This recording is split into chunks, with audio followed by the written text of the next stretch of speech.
শিক্ষার্থী বন্ধুরা কেমন আছো তোমরা? নিশ্চয়ই ভালো আছো। আমিও ভালো আছি তোমাদের দোয়ায়। কালগিরি বেগম রাজা উচ্চ বিদ্যালয়ের পক্ষ থেকে সহকারী শিক্ষক রঞ্জন কুমার তোমাদের মাঝে অষ্টম শ্রেণীর গণিত বিষয় নিয়ে আজকে উপস্থিত হয়েছি। দেখো বন্ধুরা, আজকে আমি একটা সৃজনশীল প্রশ্ন তোমাদের বোর্ডে লিখছি, এই প্রশ্নের সমাধান করার চেষ্টা করতেছি। তোমরা দেখো, আমরা সৃজনশীল প্রশ্ন কি যে একই হার চক্রবৃদ্ধি মুনাফায় কোনো মূলধন 1 বছরান্তে সবৃদ্ধি মূল 19,500 টাকা এবং 2 বছরান্তে সবৃদ্ধি মূল 20,280 টাকা হলো।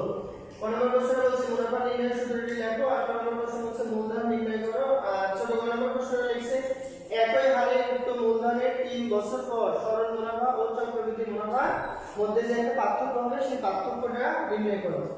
তোমরা দেখো, আমরা খনবার ক পর্যন্ত মুসলাম উদ্দীপকটা রাখি বোর্ডের মধ্যে।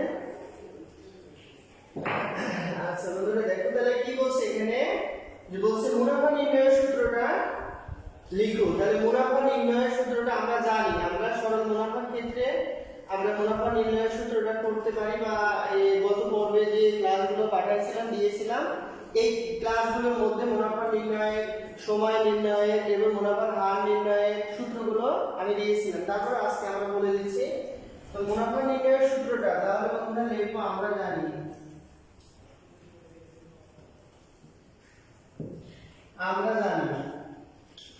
কি বন্ধুরা, সরল মুনাফার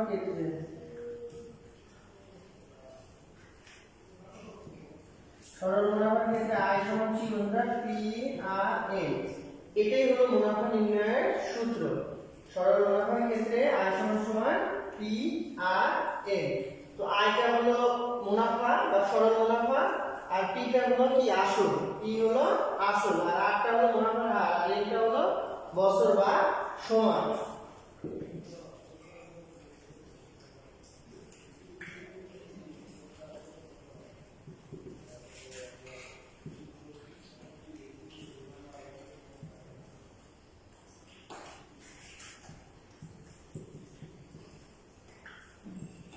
এটাই বন্ধুরা সূত্র। দেখো সেখানে বন্ধুরা সরল মুনাফা আয় সমান আসল গুণন মুনাফার হার গুণন সময়। তাহলে এটাই আমরা সরল মুনাফার ক্ষেত্রে সূত্রটা লিখলাম।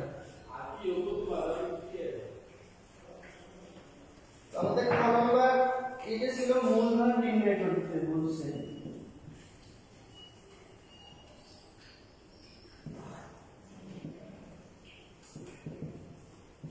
মূলধন নির্ণয় করো। তাহলে মূলধন নির্ণয় করতে হলে আমাকে পি এর মানটা বের করতে হবে। পি এর মান বের করতে হলে এখানে কিন্তু বন্ধুরা দেখো একই হার, তাহলে মুনাফার হার দেওয়া নাই। তাহলে মুনাফার যেহেতু হার দেওয়া নাই, মুনাফার হারটাও বের হবে।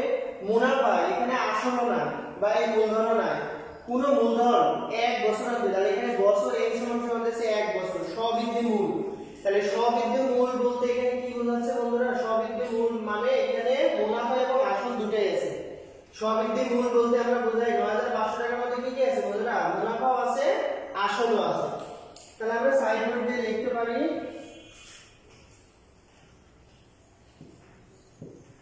এখানে সবৃদ্ধি মূল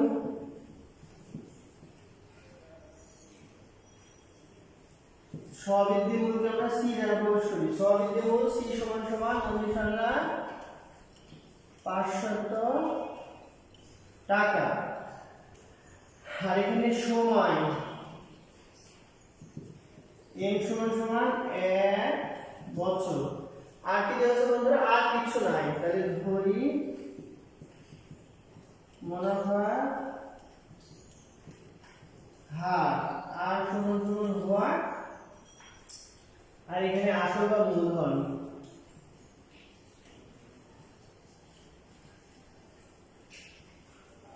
মূলধন পি সমান হওয়া, এই দুটার আমার একটাও মান দাঁড়ায় না বন্ধুরা। তাহলে দেখো আমরা জানি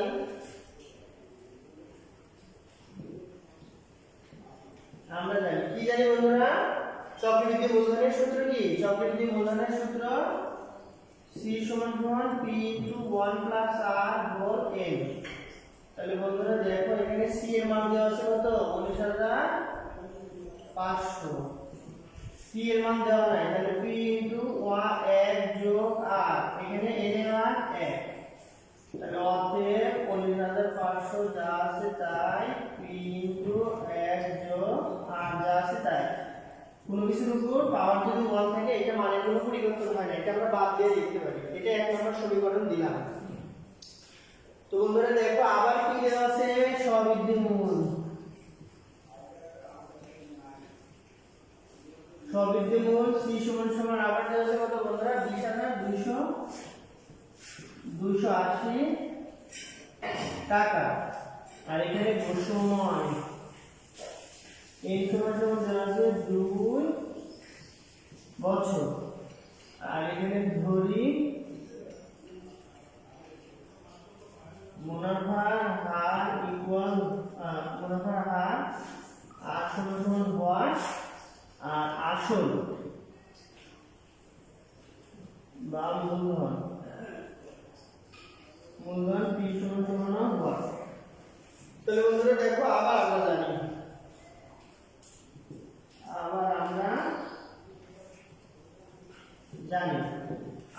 জানি কি বন্ধুরা, দেখো c সমান p * 1 + r হোল n। তো বন্ধুরা দেখো বা আমরা c এর মান জানি এখানে 20,280, p এর মান দেওয়া নাই, p * 1 যোগ r এর মান জানি না, n এর মান জানি 2। এটা হলো বন্ধুরা কি 2 নম্বর সমীকরণ। এটা দিলাম আমরা কত, 2 নম্বর সমীকরণ। তাহলে বন্ধুরা আমরা এই দুটোটা মুছে দিলাম।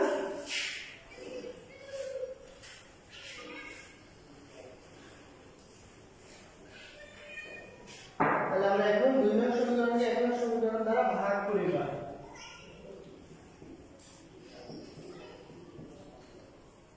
আচ্ছা যদি বন্ধুরা আমরা লিখি তাহলে আমরা এইভাবে লিখতে পারি যে 2 নং সমীকরণকে 1 নং সমীকরণ দ্বারা ভাগ করি এটা আমরা লিখতে পারি। তো বন্ধুরা দেখো 2 নং সমীকরণ কি ছিল, 20,280 ডিভাইডেড বাই 1 নং সমীকরণে কি ছিল, 19,500 ইকুয়াল p * 1 যোগ n বাই 2 ছিল, আর এখানে p * 1 যোগ r। আচ্ছা বন্ধুরা দেখো তাহলে আমরা ভাগ করলে কত পাই, এইখানে আমরা ক্যালকুলেটর ব্যবহার করতে পারি। 20,280 ভাগ 19,500 ভাগ করলে 1.04 হয়। আর এই p কাটা দিতে পারি বন্ধুরা, এই 1 + r এটা যেহেতু হোল স্কয়ার আছে সেহেতু আমরা এই জিনিসটাকে দুইবার গুণ আকারে লিখতে পারি। এইগুলো আমি পূর্বের ক্লাসে দেখিয়েছিলাম, যার উপর যত পাওয়ার থাকে সেই জিনিসটা ততবার আমরা গুণ দিয়ে লিখতে পারি। এইটা কাটা গেল, তাহলে বা 1.04 এখানে কি থাকলো, 1 + r থাকলো। তাহলে বন্ধুরা দেখো আমরা সম্পূর্ণটা ডাইরেক্ট সম্পূর্ণটা যদি বামে নিয়ে যাই, বামে সম্পূর্ণটা যদি ডাইরেক্ট নিয়ে যাই, চিহ্নের কোনো পরিবর্তন করতে হয় না। 1 + r 1.04 যা আছে তা। তাহলে বন্ধুরা কার মান বের করব, r এর মান। তাহলে r ইকুয়াল 1.04 বিয়োগ এটা +1 ছিল, ডাইরেক্ট চলে যেয়ে -1 হয়ে গেল। তাহলে এই r এর মান বের করব। তাহলে r ইকুয়াল কি হবে বন্ধুরা, 1 বাদ দিলে 0.04, অতএব r সমান 0.804। এটাই হলো r এর মান পেলাম। তো বন্ধুরা দেখো এই পর্যন্ত তোমরা উঠে নাও খাতার মধ্যে, এরপরে আমি বুঝলাম। এখন কি লিখব বন্ধুরা, r এর মান এখন সমীকরণে বসিয়ে পাই। এখন r এর মান 1 নং সমীকরণে বসিয়ে পাই। তো বন্ধুরা দেখো 1 নং সমীকরণ কি ছিল, 19,500 ইনটু p ইনটু কি 1 যোগ r, এটা ছিল 1 নং সমীকরণ। তাহলে বা 19,500 যা আছে তাই পি এর মান আমরা জানি না কি থাকবে, তাহলে 1 যোগ r এর মান কত আছে বন্ধুরা 0.04।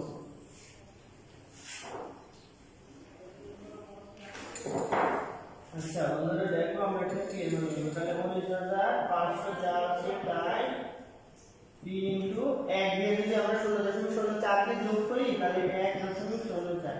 তাহলে যেহেতু আমরা p এর মান বের করব, p টাকে আমরা বামে রাখবো, তাহলে p ইনটু 1.04 ডিভাইডেড ইকুয়াল 19500 যা আছে তাই। তাহলে বা p এর মান বের করব, আমরা জানি বন্ধুরা p এর সাথে কোনো কিছু যদি গুণ আকারে থাকে ডানে যায় ভাগ হয়ে যায়, তাহলে 1.04 এটা ভাগ হয়ে যাবে, অতএব p ইকুয়াল ভাগ করলে কত হয় বন্ধুরা দেখি 19500 ডিভাইডেড বাই 1.04।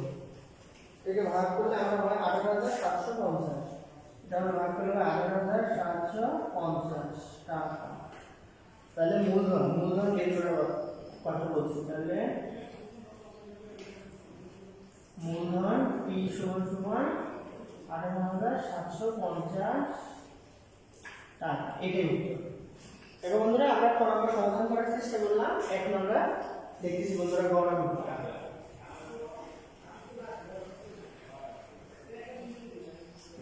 তাহলে আমাদের গ নম্বরটা কি বলছে বন্ধুরা, গ নম্বর বলছে যে হলো একই হার। তাহলে আমরা হার এখানে তো দেখছি দেওয়া আছে, তাহলে এখানে আমরা p এর মান পাইছি, p এর মান পাইছি 18750। তাহলে বন্ধুরা গ নম্বরটা কি আছে বন্ধুরা একই হার, তাহলে এখানে আমরা এইভাবে লিখবো, লিখে যা যা পাইছি সেগুলো লিখবো, তাহলে আসল। তাহলে বন্ধুরা দেখো আসল p সমান 18750 টাকা, এটা আমরা পাইছি 18750 টাকা। আর এখানে মুনাফার হার আর এর মান আমরা পাইছি বন্ধুরা 0.04, এটা আমরা মুনাফার হার পাইছি। আচ্ছা আর কি দেওয়া আছে বন্ধুরা, বছর সময় এই সময় দেওয়া আছে 3 বছর। তাহলে আমাদের বের করতে বলছে কি মুনাফা i equal 1। তাহলে বন্ধুরা দেখো আমরা এখানে লিখতে পারি গণনা রকম ক হতে প্রাপ্ত হয় না, যদি কিছু মান ছিল আমরা এগুলো লিখছি। বন্ধুরা দেখো আমরা জানি, এখন আমরা সূত্র লিখবো, এর জন্য আমরা লিখবো আমরা জানি কি বন্ধুরা সরল মুনাফাকে তাই সমান p আর n। তাহলে বন্ধুরা দেখো p এর মান আমরা জানি কত, জানি বন্ধুরা 18750, আর এর মান জানি আমরা কত, জানি বন্ধুরা i এর মান হলো 0.04 ইনটু আমরা n এর মান জানি 3। তাহলে বন্ধুরা সবগুলো আমরা গুণ করি, এটি কত হয় 18750 ইনটু 0.04 ইনটু 3। তাহলে আমরা পাই হলো 2250 টাকা, এটা আমরা আয়ের মান পেলাম। তো বন্ধুরা দেখো আবার আমরা এখানে চক্রবৃদ্ধি কি বের করতে হচ্ছে, আবার আমরা যে আছে হলো চক্রবৃদ্ধি মুনাফা পাবো, চক্রবৃদ্ধি মুনাফা। তাহলে আবার এইগুলো মানই আমরা নিব, p এর মান যা ছিল তাই, p এর মান ছিল কত 18750 টাকা। মুনাফার হার লিখলাম না, আর এর মান ছিল 0.04 আর n সমান ছিল 3 বছর। তবে এখানে আমরা কি লিখবো বন্ধুরা, চক্রবৃদ্ধি মুনাফা। তাহলে চক্রবৃদ্ধি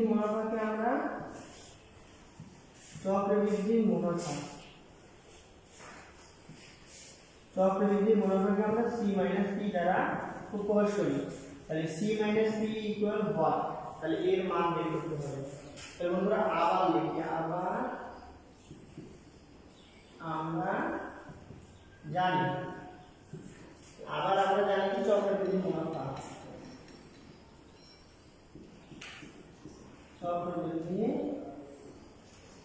মুনাফা সি মাইনাস পি। তাহলে বন্ধুরা আমরা সি সমান জানি, সি সমান কি জানি বন্ধুরা, পি ইনটু 1 প্লাস আর হোল এন মাইনাস পি যা আছে তা। তাহলে বন্ধুরা আমরা পি এর মান জানি, পি এর মান কত দেওয়া আছে 18750, এক যোগ আর এর মান কত আছে বন্ধুরা 0.04, আর এখানে এন এর মান কত 3 হোল 3 মাইনাস পি এর মান কত 18750। ঠিক আছে শিক্ষার্থী বন্ধুরা আমরা একটু মুছে দিলাম, উপরে লিখব। এটা আমরা পাইছি, এটা আমরা এখানে লিখে রাখি। আই সমান সমান আমরা পাইছি 2250।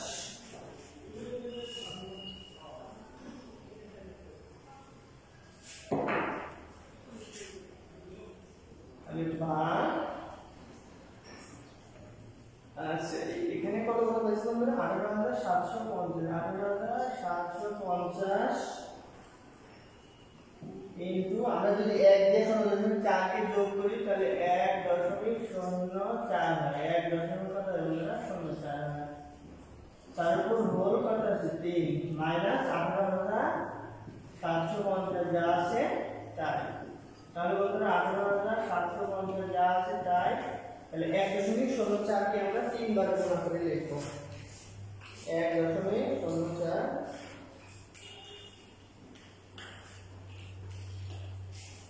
কোন করে কত হয় বন্ধুরা 1.1248 মাইনাস 18750 যা আছে। তাহলে এইটার সাথে আমরা 18750 গুণ দেব, 18750 গুণ দিলে আমরা 21000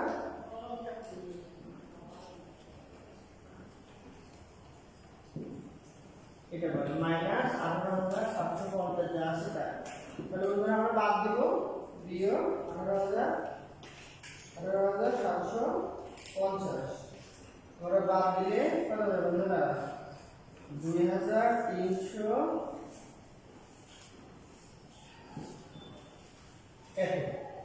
এত টাকা।